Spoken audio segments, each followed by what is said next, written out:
নমস্কার, কেমন আছেন সবাই? আশা করি সবাই খুব ভালো আছেন। বৈশাখী অ্যান্ড অনি লাইফস্টাইলে আপনাদের অনেক অনেক ওয়েলকাম জানাচ্ছি। তো আজকে আমি আপনাদেরকে পনিরের একটা রেসিপি করে দেখাবো। তো চলুন ভিডিওটা প্রথম থেকে শেষ পর্যন্ত দেখার অনুরোধ রইল। তো আজকে আমি পনিরটা একদমই আলাদা রকমভাবে বানাবো। তো চলুন ভিডিওটা শুরু করি। এখানে আমি 2 লিটার দুধ নিয়েছি আর এটা আমি ফুল ক্রিম দুধ নিয়েছি। সেই দুধটা আমি এইভাবে ছানা তৈরি করে নিয়েছি আর এখান থেকে আমি পনিরের টুকরোগুলো কেটে নেব। আর তার সাথে আমি কিছু কালারফুল সবজি নিয়েছি, যেমন গাজর, ক্যাপসিকাম, ফুলকপি, মটরশুঁটি, আলু আর কয়েকটা বিনস। আর এদিকে দেখুন কিছু মশলা নিয়েছি, টমেটো, পেঁয়াজ, আদা, রসুন আর কাঁচা লঙ্কা। টমেটোগুলো এইভাবে আমি অর্ধেক করে কেটে নিয়েছি। আর এইদিকে দেখুন কয়েক টুকরো নারকেল, 4 মগজ, 4-5টা কাজু আর কিছু কিশমিশ নিয়েছি। টমেটোটা আমি অর্ধেক করে কেটে নিয়েছি এই জন্যই, কারণ টমেটোর যে স্কিনটা বা খোসাটা আছে সেটা ফেলে দেব। তো প্রথমে আমি পনিরের টুকরোগুলোতে লবণ আর হলুদ ভালোভাবে মাখিয়ে নেব।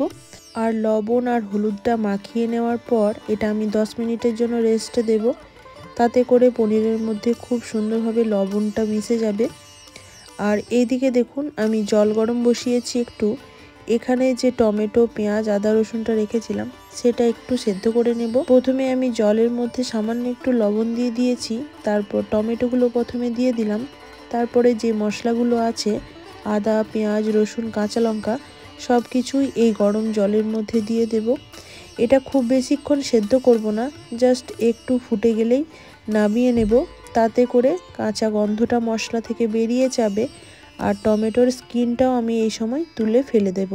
আমি যতটা পরিমাণে সবজি বানাচ্ছি সেই হিসাবে কিন্তু মশলাটা নিয়েছি। এবার দেখুন একটা কড়াইকে খুব ভালোভাবে গরম করে তাতে 4 টেবিল চামচ মতো সাদা তেল দিয়ে দিলাম। আর এই রান্নাটা সম্পূর্ণ আমি সাদা তেল দিয়েই করব। এবার যে নারকেলের টুকরোগুলো রেখেছিলাম সেটা প্রথমে দিয়ে দিলাম। তারপর কাজু বাদাম কিশমিশটা দিয়ে একটু ভালোভাবে ভেজে আমি 4 মগজগুলো দিয়ে দিলাম। 4 মগজটা দেওয়ার পর এবার সমস্ত মশলাটা আমি নামিয়ে নেব। আর একটু ঠান্ডা হলে এটার একটা স্মুথ পেস্ট তৈরি করে নেব। আপনারা চাইলে এই জায়গায় 2 চামচ মতো পোস্তদানাও অ্যাড করতে পারেন, কিংবা কাজু বাদাম আর আমন্ড বাদাম দুটোই ব্যবহার করতে পারেন।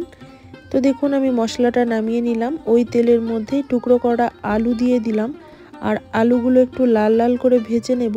ততক্ষণে আমি এই মশলাটা একটা পেস্ট তৈরি করে নেব। আর এইদিকে দেখুন যে মশলাগুলো আমি সেদ্ধ করে রেখেছি সেইটারও একটা স্মুথ পেস্ট তৈরি করে নেব। আর এখানে দেখুন আমি টমেটোর স্কিনটা কিন্তু ফেলে দিয়েছি। এবার চলুন, আলুগুলো আমার ভাজা হয়ে গেছে, আলুগুলো তেল থেকে তুলে রাখবো। আর ওই তেলের মধ্যেই পনিরের টুকরোগুলো ভেজে নেব প্রথমে। আর পনিরের টুকরোগুলো কিন্তু খুব বেশিক্ষণ ভাজবো না, জাস্ট একটু কালার আসবে তখনই তুলে রাখবো। আর এখানে যেহেতু আমি ফুল ক্রিম দুধের পনির বানিয়েছি, তাই এই পনিরগুলো কিন্তু গরম জলের মধ্যে দিয়ে রাখার কোনো প্রয়োজন নেই। পনিরগুলো এমনিতেই অনেকটা সফট, আর তরকারিতে দেওয়ার পরও কিন্তু খুবই সফট থাকবে। এবার যে সবজিগুলো আমি নিয়েছি সেই সবজিগুলো এক এক করে ভেজে নেব। প্রথমে আমি ফুলকপিটা দিয়ে দিলাম। ফুলকপিটা একটু ভাজা হয়ে গেলে টুকরো করা গাজরগুলো দিয়ে দেব আর এটাও একটু ভালো করে ভেজে নেব। ফুলকপি আর গাজরে একটু লবণ দিয়ে দিলাম যাতে করে খুব সুন্দরভাবে সফট হয়ে যায় আর তাড়াতাড়ি ভাজাও হয়ে যায়। এবার আমি সবার শেষে কেটে রাখা ক্যাপসিকাম আর সামান্য একটু বিনস রেখেছিলাম সেটা দিয়ে দিলাম।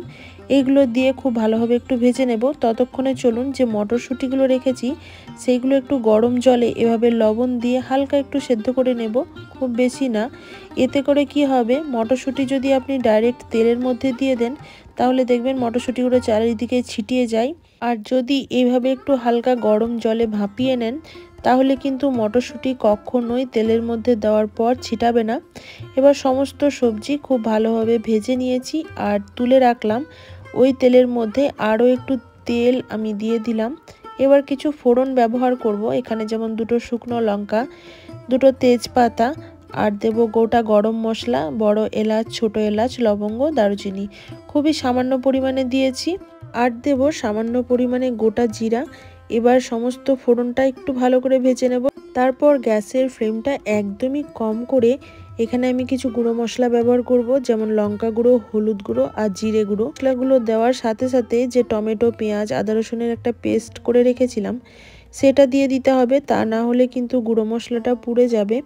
এবার সামান্য একটু লবণ আর মশলার বাটি ধোয়া একটু জল দিয়ে মশলাটা খুব ভালোভাবে কষিয়ে নেব।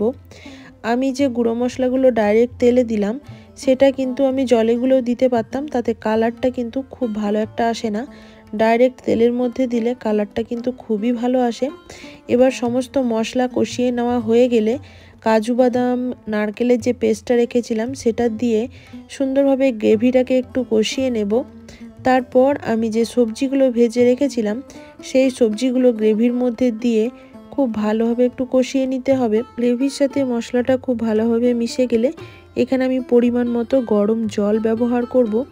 তো আপনারা যেরকম গ্রেভি রাখতে চান সেই রকম দিতে পারেন। আর এই রান্নাটা কিন্তু যখন ঠান্ডা হয়ে যায় তখন গ্রেভিটা কিন্তু আরও গাঢ় হয়ে যায়, তো সেই রকম হিসাব বুঝে জলটা ব্যবহার করতে হবে। তো এবার ফুটে আসার অপেক্ষায়, সবজিটা ফুটে গেলে 4-5 মিনিট ফুটিয়ে নেব। তারপর আমি এখানে পনিরের টুকরোগুলো অ্যাড করে দেব। পনিরের টুকরোগুলো দেওয়ার পর আরও 2-3 মিনিট আমি ফুটিয়ে নেব। আর এই পর্যায়ে চেক করে নিতে হবে সমস্ত সবজি আপনার সেদ্ধ হয়েছে কিনা। আর এই সময়ে লবণটাও চেক করে নেবেন, যদি লাগে তাহলে অ্যাড করে দিতে পারেন। আর যদি আপনাদের একটু মিষ্টি মিষ্টি ভাব পছন্দ হয় তাহলে সামান্য চিনি দিলেও দিতে পারেন। তো দেখুন আমার সমস্ত সবজি খুব ভালোভাবে সেদ্ধ হয়ে গেছে, সবজিটা আমার প্রায় হয়ে এসছে। এবার আমি 1 চামচ পরিমাণ হোমমেড গরম মশলা দিয়ে দিলাম আর দেব সামান্য কসুরি মেথি। আর নামাবার আগে আমি 1 চামচ ঘি দিয়ে স্ট্যান্ডিং টাইমে রেখে আপনাদের পরিবেশন করে দেখাবো। সবজিটা এখন আমার খুবই পাতলা মনে হচ্ছে গ্রেভিটা, বাট যখন ঠান্ডা হয়ে যাবে তখন এটা অনেকটাই গাঢ় হয়ে যাবে। তো চলুন পরিবেশন করে দেখাই। আর এটা আপনারা ভাত, রুটি, পরোটা, নান সবার সাথেই খেতে পারেন। চাইলে ফ্রাইড রাইস, পোলাও এর সাথেও সার্ভ করতে পারেন। তো আজকের মতো ভিডিওটা আমার এই পর্যন্তই। ভিডিওটা কেমন লাগলো অবশ্যই একটা কমেন্ট করে জানাবেন। ভিডিওটা কোথাও যদি একটুও ভালো লেগে থাকে তাহলে একটা লাইক করবেন, একটা কমেন্ট করে জানাতে পারেন। পারলে বন্ধু বান্ধবীদের সাথে একটা শেয়ার করতে পারেন। আর আমার চ্যানেলে নতুন বন্ধু হয়ে থাকলে চ্যানেলটা সাবস্ক্রাইব করে বেল বাটনটা অল করে দেবেন, যাতে যখনই কোনো ভিডিও আমি আপলোড করি আপনাদের কাছে খুব সহজেই নোটিফিকেশান পৌঁছে যায়। সবাই ভালো থাকবেন, সুস্থ থাকবেন। দেখা হচ্ছে নেক্সট কোনো ভিডিওতে। আজকের মতো আসি, টাটা।